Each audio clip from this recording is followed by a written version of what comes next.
Мен Мұратбек қызы Құралай, Тайынша қаласының агробизнес колледжінің бірінші курс студентімін. Қызын едім жанары күлім деген, тұны қойы теңіздей терең деген, алдарында иіліп сәлем беріп, өзімді таныстырам өлеңменен. Қазақ халқының ұлттық киімі ұрпақтан ұрпаққа алмасып келе жатқан, елдің ғасырлар бойы қалыптасқан сезімталдық талғамын, сәндікке, үйлесім бірлігіне, көркемдікке ұмтылған жасампаздығы мен шығармашылығының жетістіктерін бойына сіңірген құбылыс. Оның қай-қайсымыздың болса да ұлттық мақтаныш сезімін оятатын белгілі. Қазақ қыз балаларының киімі үлкендердікіне ұқсайды, тек шағын өлшемде.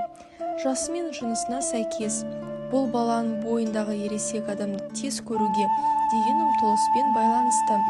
Қазақтардың этникалық мәдениетінде балалар мен қыздардың бас киімдердің үкінің қауырсынмен әшекейлеу дәстүрі бар.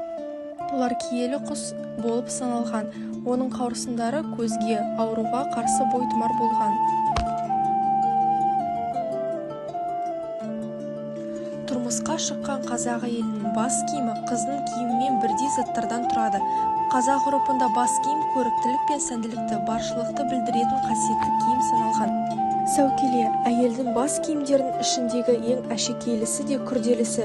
Сәукелені ұзатылатын қыздар мен сол қызға еріп жүріп сыңсу айтатын нөкерлер киген. Қалыңдық күйеудің еліне барғанда да сәукелесімен барған. Келіншек оны той өткенше киіп отырып, той өткен соң сәукелені іліп қойып, оның орнына бергекті желек киген.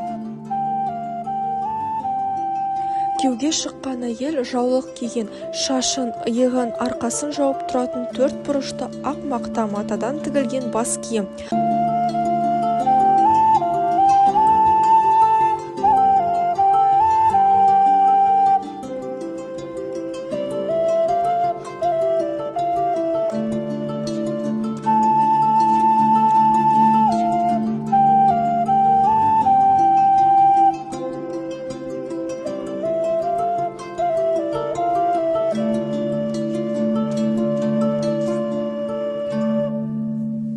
Қазақтың ұлттық киімі қазақ халқының ерекше мақтанышы. Тарихын еске алмаса, оның болашағы жоқ, дейді қазақ мақалы.